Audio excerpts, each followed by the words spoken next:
우리 하나님으로부터 부르심받은 하나님의 백성들은 다 하나님의 소명 안에서 살아가고 있는 것입니다.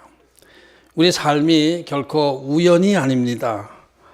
하나님의 철저한 계획과 뜻 안에서 사용되어지고 있는 것이 우리 인간입니다. 우리 인류 역사는 태초부터 지금까지 다 하나님의 손 안에서 움직여져 왔습니다. 처음과 마지막 알파와 오메가 되시는 하나님은 태초에 우주 만물을 창조하시고 나서 이 세상 종말 때까지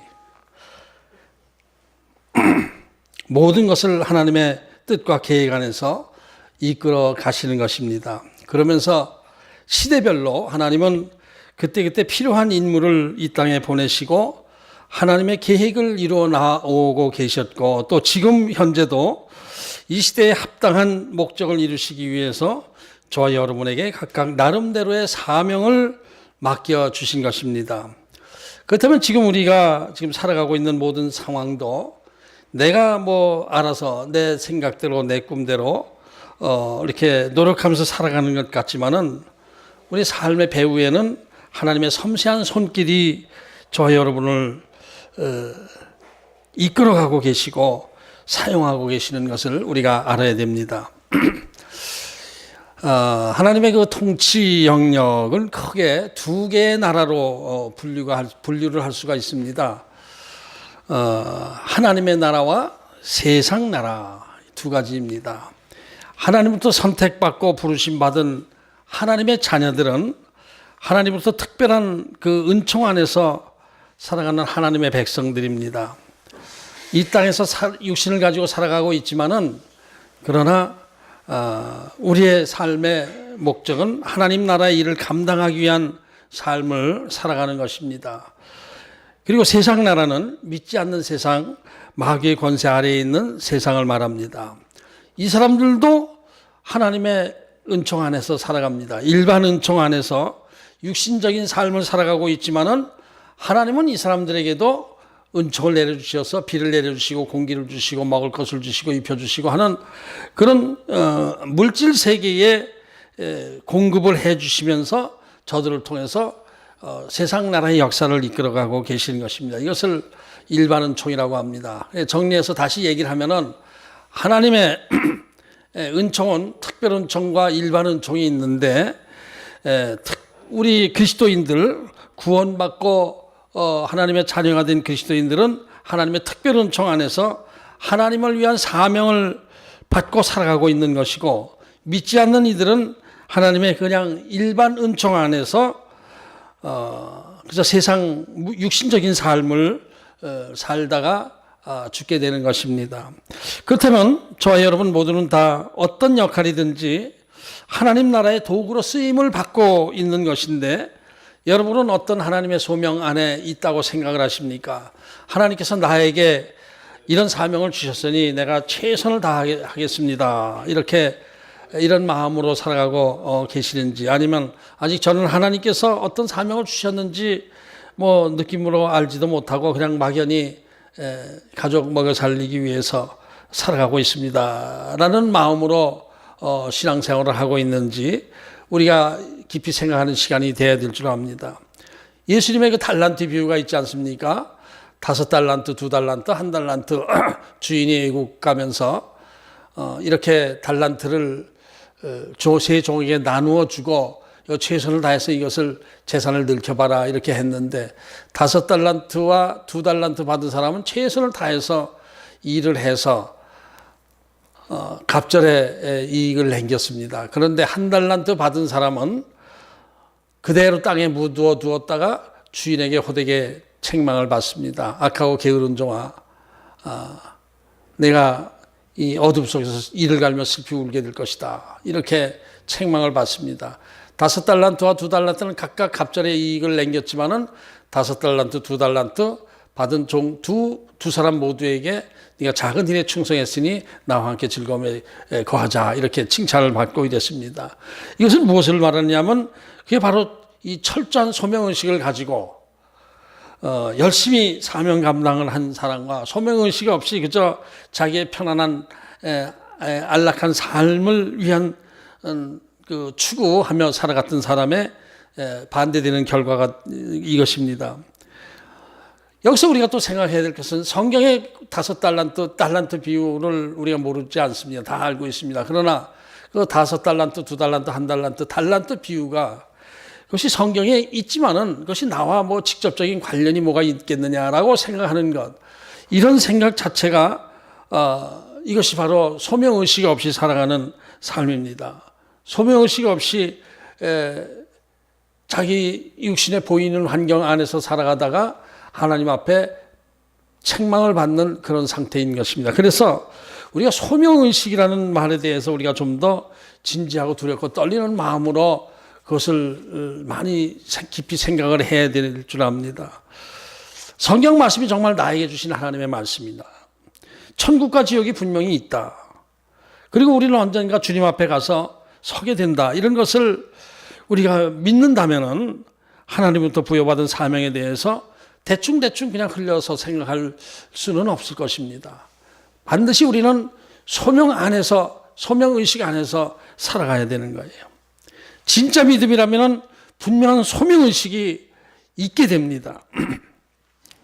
우리 하나님, 천지의 주제 되시는 하나님께서 나에게 무엇을 하라고 하시는지 그 하나님 말씀에 귀를 기울이면서 내가 이 땅에서 어떤 목적을 가지고 어떻게 살아가야 되는가를 알고 거기에 최선을 다하는 것, 이것이 우리 그리스도인들의 삶의 자세가 되어야 될 줄 압니다. 믿지 않는 이들은 그저 자기 가족이 그저 이 땅에서 편안하게 부족함 없이 그저 먹고 살고 나름대로의 행복을 추구하면서 살다가 뭐 죽으면 그만이다 이렇게 생각을 하지만은 죽으면 그만이 아니죠. 이 땅에서 우리가 이 육신이 끝날 때에는 양쪽으로 갈라서 가게 됩니다. 천국 아니면 지옥입니다. 하나님께서 아브라함을 부르시고 떠나라고 하신 것은 바로 하나님 나라의 백성으로서의 소명을 받은 것입니다. 믿음의 조상이 되고 복의 근원이 되고 하늘에 별같이 많은 자손을 주겠다 하는 그런 모든 것, 이것이 바로 하나님 나라의 사명을 부여해 주신 것으로 봐야 되는 거예요. 아브라함은 하나님 나라의 사명을 받고 떠난 사람입니다. 그런데 이와 대칭되는 사명이 또 있죠. 하갈에게 주신 하나님의 사명입니다. 이것은 하갈에게는 하나님 나라의 사명을 맡겨주신 것이 아니고 이 땅의 육신적인 나라에서 번성하며 많은 족속을 이루게 할 것이다. 이스마엘을 통해서 이 말씀을 주신 거예요. 그러니까 이건 아브라함의 불신앙으로 인해서 이스마엘이라는 나라가 세워졌지만은 이것은 이 세상 나라를 상징하는 것이고 하나님의 약속의 백성으로 선택받은 이삭의 나라는 하나님의 나라를 상징하는 것이다. 이렇게 분류할 수가 있는 것입니다. 그런데 하나님으로부터 선택받은 하나님의 백성인 아브라함의 마음 자세는 어떻습니까? 이러한 하나님의 그 원대하신 계획, 하나님 나라의 구조, 이런 것들을 알지 못하고 자기를 향하신 하나님의 그 원대하신 뜻과 계획이 무엇인지 알지 못하고 그냥 이 세상 나라 의식을 가지고 이 세상에서 그저 안락한 삶을 누리고 행복하게 살려고 하는 그 삶의 자세를 갖고 있었던 거예요. 그래서 하나님으로부터 책망을 받게 된 것입니다. 하갈을 통해서 이스마엘을 얻게 된 것에 아브라함은 만족하면서 그저 이 땅에서의 행복만 추구하면서 살고 있던 아브라함에게 하나님께서 13년 만에 나타나셨습니다. 13년 만에 아브라함에게 나타나서 처음 하신 말씀이 나는 전능한 하나님이다. 너는 내 앞에서 행하여 완전하라. 이렇게 말씀하셨어요. 이 말씀은 너는 내 앞에서 좀 불완전해, 완전하지 못해, 이런 말씀인데 여기서 완전하라고 한 것은 하나님처럼 완전한 존재, 전능한 존재가 되라 이런 말씀이 아니라 하나님 앞에서 흠잡힐 일을 하지 말라 이런 말씀입니다. 아브라함이 무엇을 잘못했죠? 우리가 아는 것처럼 지금까지 말씀한 것처럼 하나님 앞에서 하나님의 뜻 안에서 삶은 것이 아니라 그저 육신적인 삶을 살면서 그저 이스마엘을 낳고 이 땅에서 그저 내가 돈 잘 벌어서 이스마엘을 똑똑하게 잘 키우고 내가 돈 잘 벌어서 내 재산을 자식에게 이스마엘에게 물려주겠다라는 그 생각 안에서 있었던 것을 하나님께서 책망하신 것이죠. 그것은 완전한 믿음이 아니야. 그것은 잘못된 믿음이다. 이것을 말씀하신 것입니다. 그걸 어떻게 알 수 있는가 하면은 창세기 17장 18절에 보면은 다음 시간에 우리가 공부할 본문인데 하나님께서 사례를 통해서 자식을 주시겠다고 말씀을 하시니까 자기의 육체적 한계를 잘 알고 있는 아브라함이 이렇게 대답을 합니다. 하나님, 저 이스마엘이나 그저 하나님 앞에서 살기를 원합니다. 그래서 이스마엘이나 잘 키우면서 그냥 이 땅에서 살고 싶습니다. 이렇게 대답을 한 거예요. 눈에 보이는 환경에 적응하면서 이 땅에서 행복하게 사는 것으로 저는 그냥 만족하겠습니다. 이런 대답을 하는 것이죠.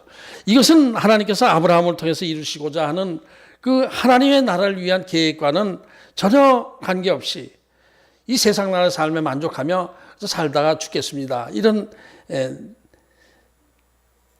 무엇을 알지 못하고 한 대답이란 말입니다.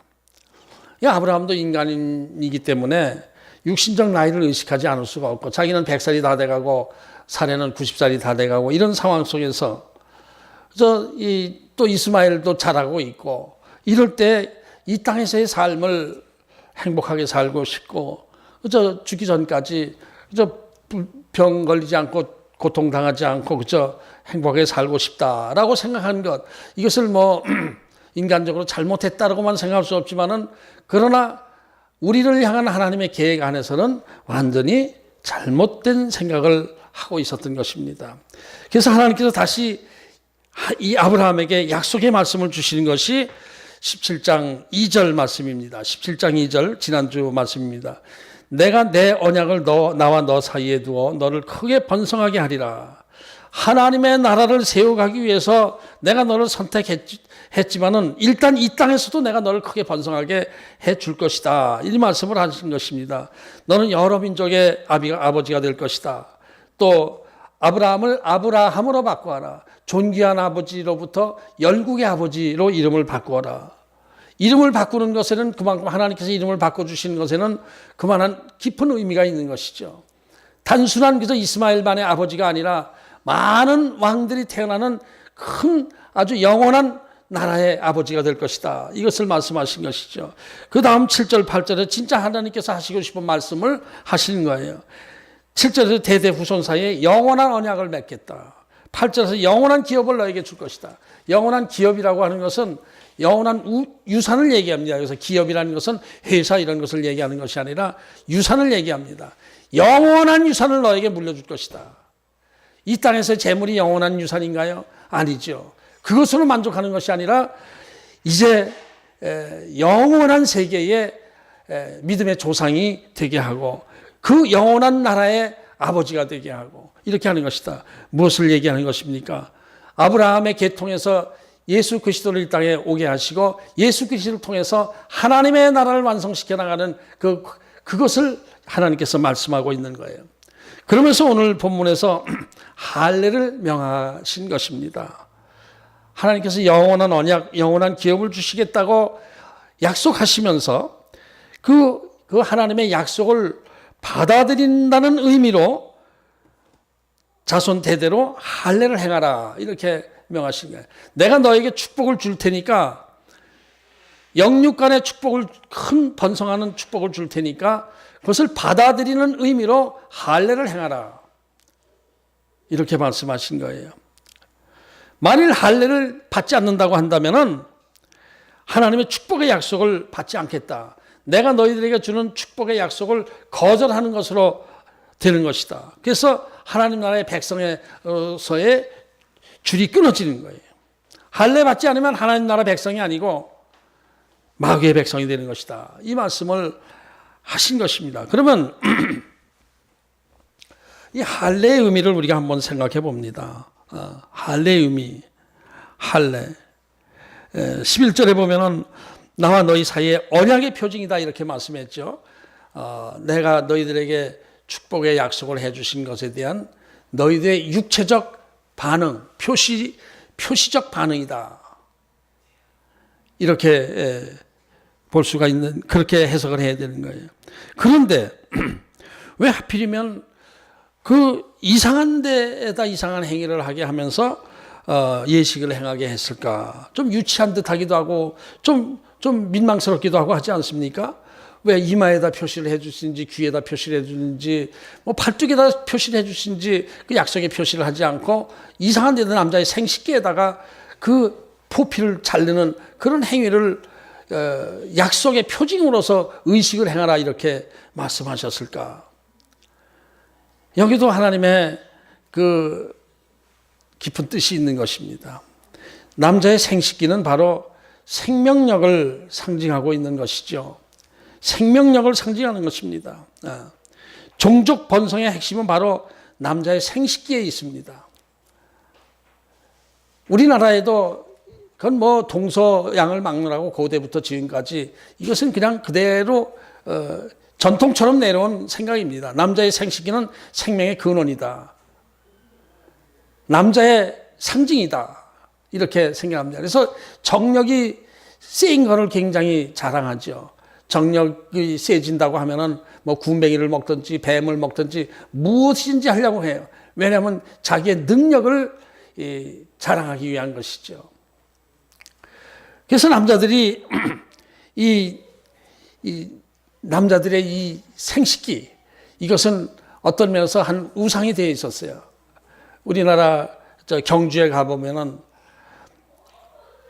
이 돌부처들이 이렇게 있는데 이 돌부처들의 이제 조그만 돌부처들을 보면 코가 성한 돌부처가 거의 없어요. 코가 다 뭉그러져 있어요. 코가 다 돌멩이가 깨져 있어요. 그 왜 그런가? 이 코는 남자의 생식기를 상징하지 않아요. 그래서 아기를 못 낳는 아줌마들이 이 돌부처에서 코를 깨트려 가지고 그걸 갖다 갈아서 마시기도 하고 이렇게 하면서 자식을 원하고 했었던 거예요. 그만큼 남자의 생식기는 생명력의 원천이다. 이런 것을 의미하는 것이죠. 그래서 하나님께서 네가 생각하는 네 능력의 원천이라고 생각하는 그 생식기 포피를 잘라버리라. 이런 의미로 말씀하신 것이다. 이렇게 생각을 합니다. 다시 말해서 자기가 믿고 의지하는 인간적인 능력의 핵심을 바로 잘라버리라. 그것을 잘라버리라. 하는 것이에요. 아브라함이 이스마엘을 낳았을 때 이것은 아브라함의 생식 능력이 있을 때이고 생식 능력을 믿고 자기 힘으로 자식을 낳은 것을 의미하는 것입니다. 그래서 하나님께서 내가 믿는 그 생식 능력을 잘라버리라 라는 명령을 하신 것이지요. 하나님의 나라를 세워나가는데 인간의 능력으로 할 수 있는 것은 아무것도 없습니다. 하나님의 나라를 세워나가는 것은 오직 하나님의 인도하심과 능력 안에서 이루어져 나가는 것입니다. 이럴 때 하나님, 전능하신 하나님을 믿지 않고 자기 능력을 믿고 자기 지식을 믿고 자기 경험을 믿고 이렇게 해서는 하나님의 나라의 일을 할 수가 없는 거예요. 완전히 자기를 내려놓고 자기를 죽여야 되는 거예요. 포피를 잘라버려야 되는 거예요. 자기 생명력의 근원이 되는 것을 잘라버려야 되는 거예요. 그래야 하나님만 의지하게 되는 것입니다. 뭐 할례의 의미는 이외에도 좀 구별된 삶을 살라는 의미도 있습니다. 또 하나님과의 약속을 잊지 말라는 소변 볼 때마다 내가 너에게 약속한 그 축복의 약속을 기억하라라는 의미도 있다고 어떤 학자들은 말하고 있습니다. 또 순결한 삶을 살라 이런 의미도 있고 그렇지만은 할례 의식의 중심적인 그 핵심은 뭐냐? 자기 능력을 잘라버리라는 거예요. 자기 힘을 믿지 말라는 그것입니다. 이것이 할례의 의미다 이렇게 볼 수가 있습니다. 그런데 이 육신 어떤 할례 의식은 육신적인 퍼포먼스, 육신적인 행위 의식입니다. 그래서 이 육신적으로 할례를 하는 것보다 더 중요한 것은 할례의 진짜 의미를 잊지 않고 잘 지켜나가는 것이 더 중요하다라는 것을 우리가 기억해야 됩니다. 알지 않습니까? 우리는 다 이제 성경에서 유대인들은 자기네가 그 하나님으로부터 특별히 선택받은 백성으로서 하나님의 언약의 백성으로서 그 표징으로서 할례를 하고 있다. 하나님의 축복의 약속의 표징으로서 할례를 하고 있다. 할례 받는 그 민족인 것을 굉장히 자랑하고 있었습니다. 그래서 할례 받지 않은 이 민족들을 개 취급하고 사람 취급하지 않고 긍지를 가지고 있었죠. 그런데 이것이 육신적인 할례에 그냥 치중하면서 집중하면서 그것으로 하나님 앞에 다 할례적 행위를 할례 받은 자의 삶을 살고 있는 것이다 라고 생각하고 있는 그런 잘못된 생각이 세월이 흘러가면서 그것이 만연해졌습니다. 그래서 하나님께서 그것을 책망하셨습니다. 예레미야서 4장 4절에 보면 이런 말씀이 있어요.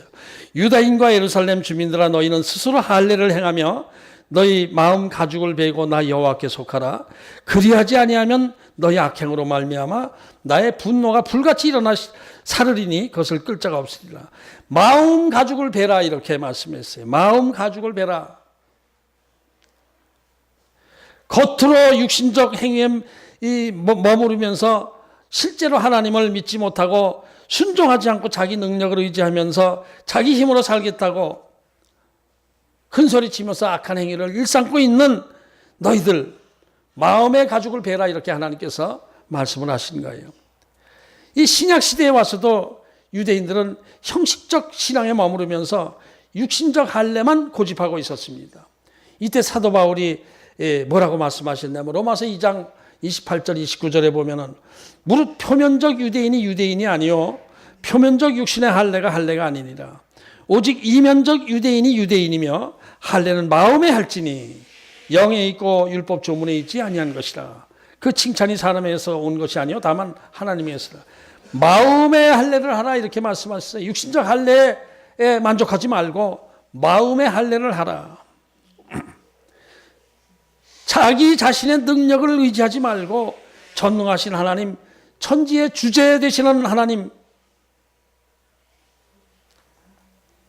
안에 나의 모든 것을 맡기라. 하나님께서 약속해 주신 그 축복의 약속을 믿고 하나님 말씀에 순종하며 하나님을 신뢰하고 하나님을 믿고 하나님을 따라가는 삶을 살라.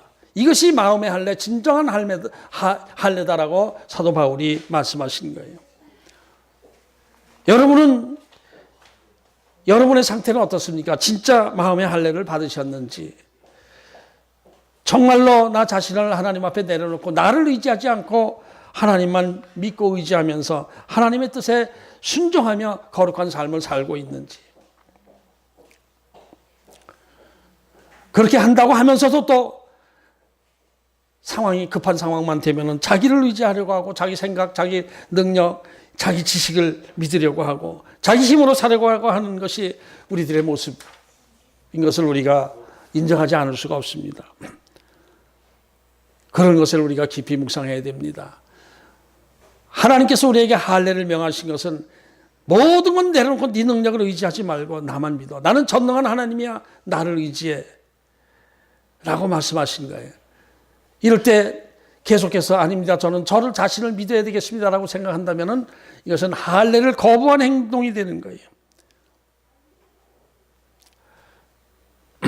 구약시대의 그 할례의식은 신약시대에 와서는 세례로 그 예식 행위가 바뀝니다. 세례의 의미가 무엇이죠? 세례, 물속에 잠겼다가 일어나는 것. 침례죠, 원래. 물속에 잠겼다가 일어나는 것. 이것은 이전에 내가 죽고 새로운 생명으로 다시 거듭나는 의미가 있는 것이죠. 정결의식의 의미가 있지만은 죽음으로서 새롭게 거듭나는 것. 이것이 세례의 의미입니다. 지금은 이제 약식으로 머리에 물을 뿌리는 것으로 이 정결의식의 의미를 강조하고 있지만은 이 자체에는 옛 자아가 죽고 새로운 생명으로 거듭나는 의미. 물세례를 주는 것입니다. 그런데 이 물세례를 받았다고 진짜 구원받은 것일까요? 아니죠. 그렇죠? 아니에요. 물세례 100번 받다 하더라도 이 마음의 세례를 받지 않으면 그것은 구원받지 못합니다. 형식적인 물세례 아무리 100번, 1000번을 받아도 마음의 세례를 받지 않으면 그는 구원과 거리가 먼 것입니다. 성령 세례를 받아야 돼요. 성령 세례. 마음의 세례, 심령의 세례, 성령 세례를 받아야 되는 거예요.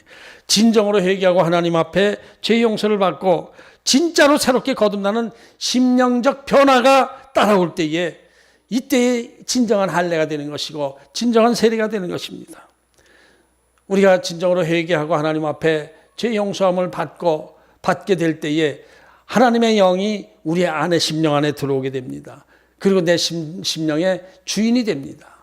내 생명의 주인이 되신 것이에요. 이것이 성령 세례이고 이 성령 세례를 받아야 내가 죽고 예수님의 생명이 내 안에 거하게 되신 것입니다. 이것이 진짜 하나님의 백성으로서 언약 백성으로서의 표징이 되는 거예요. 성령 세례를 받을 때 너는 내 것이다. 너는 내 아들이다. 너는 내 백성이다. 내가 너를 위하여 너를 통해서 하나님의 나라의 사명을 맡길 것이니까 너는 이제부터 하나님의 일을 감당하며 최선을 다하라. 이 말씀을 하나님께서 우리에게 주신 것입니다. 이것이 바로 소명인 거예요.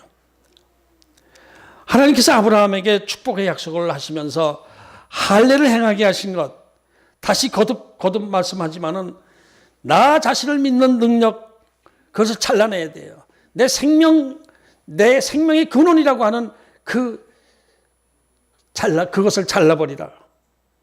모든 것이 하나님의 능력 안에 있는 것이다. 이것을 말씀한 거예요. 자, 그러면 정리를 하도록 해보겠습니다. 이 하나님의 약속과 명령은 영적인 아브라함의 후손들인 저와 여러분들에게 그대로 적용되는 것입니다. 아브라함에게 약속하셨던 축복의 약속, 영원한 언약, 영원한 유산을 물려주겠다고 하신 그 하나님의 축복의 약속은 지금 저와 여러분에게 주시는 하나님의 축복의 약속이고 그 축복의 약속을 받는 의미로서 우리는 할례를 행해야 되는 거예요. 육신의 포피를 베는 것이 아니라 마음의 할례를 해야 되는 거예요. 진정한 할례를 받아야 되는 거예요. 진정으로 세상적인 나를 잘라버리고 오직 전능하신 하나님, 나에게 약속해 주신 그 하나님 나라에 소속된 존재라는 것을 믿고 모든 것을 하나님에 맡기며 하나님을 의지하는 것, 이것이 할례인 것입니다. 그 할례를 우리는 받아야 되는 거예요. 할례를 행해야 되는 거예요. 여러분은 하나님께서 주신 사명을 감당하려고 지금 애를 쓰고 계시는지, 아니면은 그저 이스마엘이나 잘 키우겠습니다라고 생각하면서 복 주세요, 복 주세요. 이스마엘 키울 수 있도록 건강도 지켜주시고 돈도 주시고 복 좀 주세요. 그러고 있는 신앙인지, 그런 것을 우리가 이 시간 깊이 생각하는 시간이 되어야 될 줄 압니다. 여러분 진짜 할례를 받으셨습니까? 여러분의 삶의 목표가 무엇입니까? 지금 삶의 목표가 이스마엘을 키우다가 그저 복 받으며 살다가 죽는 것, 이것이 삶의 목표인지, 하나님이 나에게 주신 소명, 사명이 무엇인지 그것을 깨닫고 그것에 순종하겠습니다라고 나의 삶, 나를 내려놓고 내 능력을 의지하지 않고 하나님을 믿으며 나아가고 있는 것인지, 여기서 갈라지는 거예요. 하나님 나라 백성과 세상 나라 백성이 갈라지게 되는 거예요. 나의 삶의 목표가 이제 이 땅의 것이라면, 이 세상의 것이라면 아직 할례 받지 않은 상태이고, 나의 삶의 목표가 하나님 나라를 세워나가는데 무엇인가 제가 하여튼 말씀에 순종하면서 감당하겠습니다라는 것이 하나님 나라의 백성의 자세인 것입니다. 여러분은 어떤 편에 속해 계십니까? 어떤 삶의 목표를 가지고 계십니까? 나는 정말 할례를 받은 존재인지, 이제 할례를 받아야 될 존재인지, 그것을 깊이 묵상하시면서 정말 하나님 나라의 백성으로서의 삶의 자세를 가지고 하나님과 동행하는 삶을 사신 저와 여러분들이 되기를 주의 이름으로 축원합니다. 기도하겠습니다. 하나님 아버지,